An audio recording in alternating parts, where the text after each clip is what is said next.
In Teachers College, the professors, as well as experienced teachers, warn you that the first 5 years of your teaching career will be the most difficult. It will either make you or break you. I'm in year 7, and I have to say that 2020 has almost broken me. I'm in no way saying that I've mastered teaching. Far from it. What I have found the most difficult this year is being away from my students. I teach grades 7s and 8, so for many students, I've had them for 2 years in a row. And the one thing that Teachers College doesn't teach you is that you build a rapport, a relationship with the students. I look forward to coming into work every day just to say hi, just to see how their day is going, share their griefs and their moments of pain, and share their smiles and moments of joy. But over 100 days ago, we found out that we no longer were able to be around the students, but must provide them with their education online. The virus has impacted all forms of our life, our finances, our mental health, and now our children's education. And we have to be prepared for a possible second wave of COVID-19. Now, if that happens, we need to be ready for an eventual return to online education. I can't even begin to imagine what life is like for students wanting to apply to post-secondary education for next year. The course content is hard enough, but now they have to worry about taking classes online to catch up on missed classroom time, overcoming the challenges of an online learning environment, and in some cases, even staying back another year. And what about our elementary students? How can a grade 1 student be expected to work at home? A place filled with distractions, a place where educational routines are not the norm for everyone. I have 2 kids at home under 4, and getting them to sing the alphabet or count to 10 is difficult on its own. I couldn't imagine doing it daily in front of a computer. Plans were put into place, but that doesn't mean it's an easy transition. In fact, it's been one of the most difficult transitions for many people. So welcome to another episode of Surviving Real Life. On today's episode, we're tackling surviving education through the COVID-19 pandemic. Our 3 survival tips that apply to both parents and students are surviving online education, creating a sense of independence and responsibility, and taking a long-term outlook on education. Our first survival tip is surviving online education. The state of education right now is chaotic at best, and it's hard to place the blame on anyone.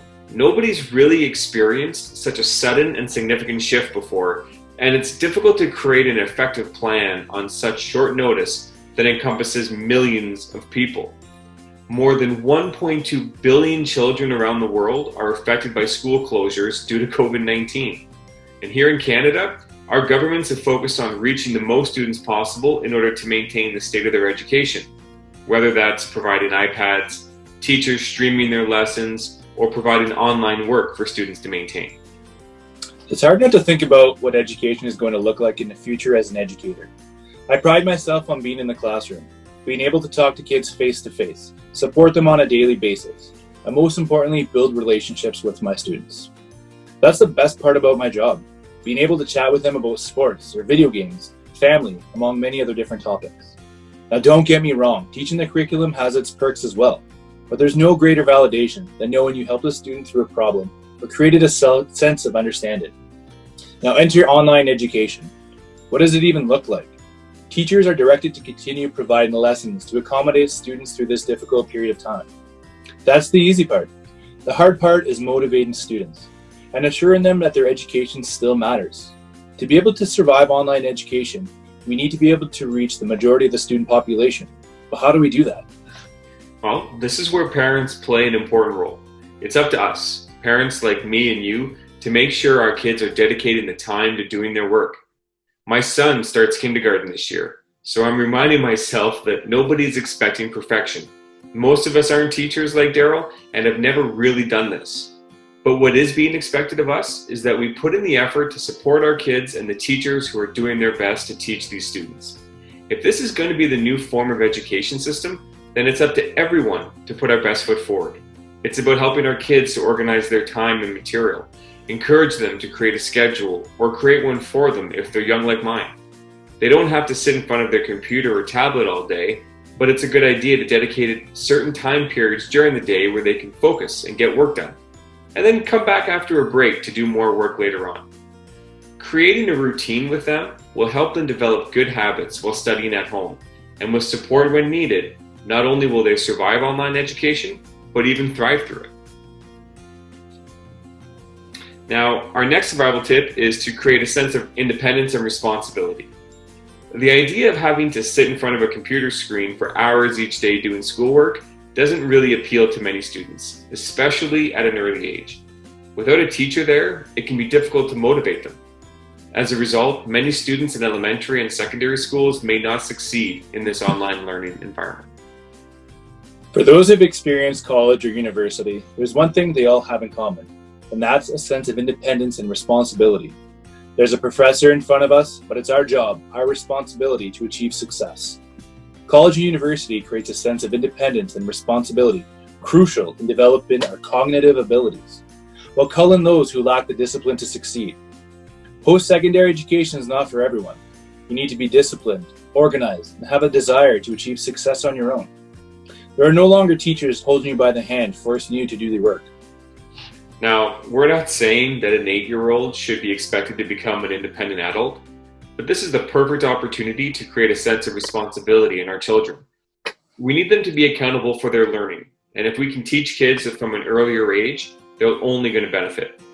This means we're making their education matter to them, assuring them that even though it's transitioned from in-class to online learning, it's not something they should just stop altogether, but like any new challenge, just learn to adapt. So in high school, independence and responsibility are to be expected, as well as nurtured. It's our job as parents and teachers to assure we teach them the skills necessary to be able to survive their adulthood.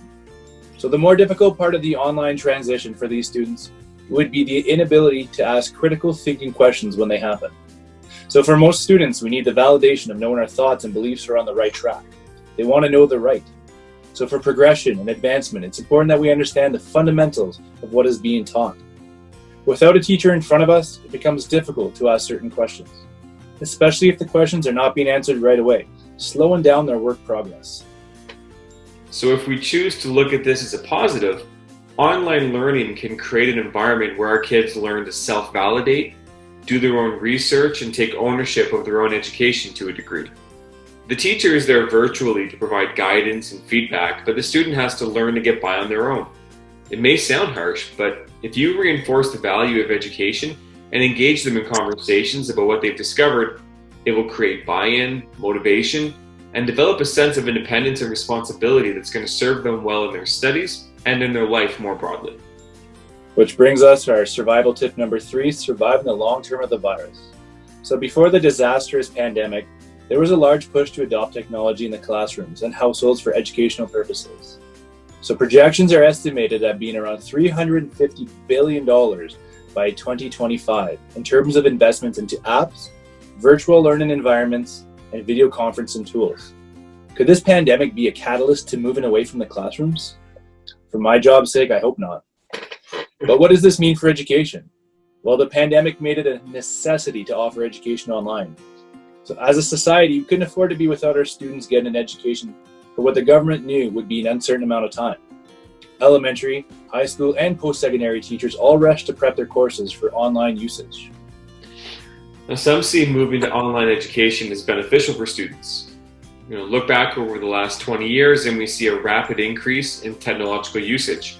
Students are already avid technology users, and the idea of going online seems like it would be an easy transition. But there are many challenges that come with online education. Not every student has access to a PC or tablet. Not every student has access to the internet. And without each of these, how do we reach the students? When this all began, we couldn't see the students face to face or go within 6 feet of someone. So even if we wanted to deliver textbooks, worksheets, or any physical form of educational tools, it would have been impossible. According to the Organization for Economic Cooperation and Development data, 95% of students in Switzerland, Norway, and Austria have a computer to use for their schoolwork, but only 34% do in Indonesia. In the US, there's a significant gap between those from privileged and disadvantaged backgrounds. While virtually all 15-year-olds from a privileged background said they had a computer to work on, nearly 25% of those from disadvantaged backgrounds did not. Although we hope that a return to normality happens and that COVID-19 settles and maybe even passes, we must be prepared for what could be its possible second wave, along with this return to online education.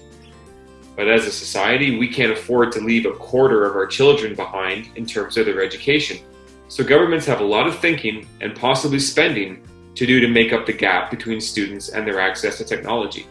At the same time, as parents, we need to prepare ourselves and our kids by learning as much as we can about online education, best practices, and effective learning methods so we can successfully transition to the virtual classroom. So our bonus tip today is to not be afraid to ask for help. It's important that you acknowledge that you can't do everything by yourself, and that there's always people out there that can help you. Your parents, your friends, your teachers. Their jobs are to help you in any capacity that they can. Know that not everyone can survive and master online education, but you must be responsible for your own learning and advocate for yourself. You matter, and so does your education. So to recap today's episode, parents and teachers can push and motivate students as much as possible, but students need to be responsible for their own learning. They need to come to the acceptance that with the world being in a chaotic state due to the virus, that new ways of learning, whether temporary or permanent, need to be adapted to. By adapting to online education, students are creating a sense of independence and responsibility for their own learning. This is the new vision of education. It doesn't mean it's going to last forever, but it's something students need to adapt to. There are challenges, but also some benefits of having to do your education online. It teaches you responsibility, independence, and accountability towards your own education. By looking at the long term, we will be better prepared so that our students don't miss a beat. At the end of the day, they are our future. Well, thank you for taking the time to watch and listen to Survive in Real Life. We offer these tips as suggestions based on what we've experienced in our lives and what's helped us. We would love to hear your tips as well, so leave us some comments about how you would survive this new form of education and whether or not you liked our survival tips. Please like, share, and subscribe to our page, and come back for more weekly episodes of Surviving Real Life.